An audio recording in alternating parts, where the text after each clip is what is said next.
এই শহরে মানুষ নয়, পাখিদের রাজত্ব। হ্যাঁ, এটি হচ্ছে ব্রাহ্মণবাড়িয়া জেলা কসবা উপজেলা বাকি ইউনিয়ন সাগরতলা জাহাঙ্গীর মাস্টার বাড়িতে। এজন্য এক জীবন্ত পাখিপাড়া। চুডালে মাথা উঁচু করে দাঁড়িয়ে আছে হাজারো বক, পানকুলি, শালিক। জীবন্ত পাখিগুলা দেখতে যেমন সুন্দর, জায়গাটা তেমনি অদ্ভুতময়। জাহাঙ্গীর মাস্টার বাড়িতে দীর্ঘ 41 বছর যাবৎ এই পাখিগুলোর আসা যাওয়া।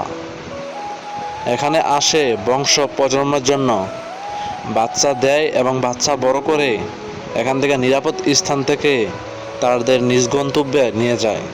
প্রতিটি গাছে, প্রতিটি ডালে পাখির ছানা কিচিরমিচির জমে উঠেছে। মনে হয় পাখিগুলা এখানেই স্বাধীন। ঠিক তেমনি জাহাঙ্গীর মাস্টার এই পাখিদেরকে সর্বোচ্চ নিরাপত্তা দিয়ে আসছে।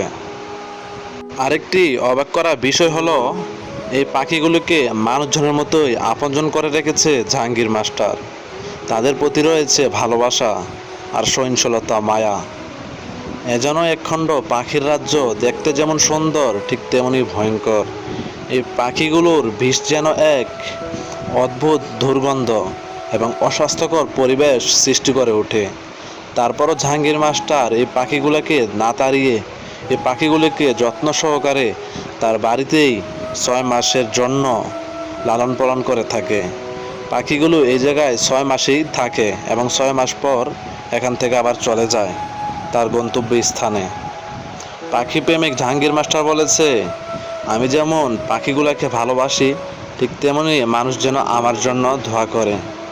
তিনি বয়স্ক হওয়ার সত্ত্বেও এই পাখিদেরকে কঠিন নিরাপত্তা দিয়ে আসছে, শিকারীর কব্বরে পানা দিয়ে। পাখির ডানা ভর করে স্বপ্নেরা উড়ে বেড়ায় নীল আকাশে পাখির মতো করে। আর সবুজ বনে পাখিগুলো মাথা উঁচু করে দাঁড়িয়ে সুন্দর ঘ্রাণ ছড়ায়। বাতাস আর সেই ঘ্রাণকে ছড়িয়ে দেয় প্রকৃতির মাঝে। এক বিরল পাখির রাজ্যে পাখিগুলা দেখতে যেমন সুন্দর, ঠিক তেমনি পাখিগুলা আরও সুন্দর পরিবেশ জন্ম নিয়ে দেয়। জাকের জাক পাখি এসে বিরল করে বসে গাছের ডালে। সেই পাখিগুলা যেন এক নতুন পরিবেশ সৃষ্টি করে দেয় গানের সুরের মাধ্যমে। এটাই প্রকৃতিক আর মানুষের বন্ধন। এসব পাখির রাজ্যকে ভালোবাসি, পাখিদেরকে রক্ষা করি এবং এই পাখিদেরকে নিয়ে আমরা গর্ব করি। এই পাখি আমাদেরকে দেয় অনেক সুন্দর পরিবেশ। পাখিগুলাকে রক্ষা করলে এই পাখিগুলা আমাদের পরিবেশকে আরও সুন্দর করে তুলে ধরবে। যারা শেষ পর্যন্ত ভিডিওটি দেখেছেন, অবশ্যই আমাদের পেজটিকে ফলো দিয়ে পরবর্তী ভিডিওর জন্য অপেক্ষা করবেন। আপনাকে জানাই ধন্যবাদ।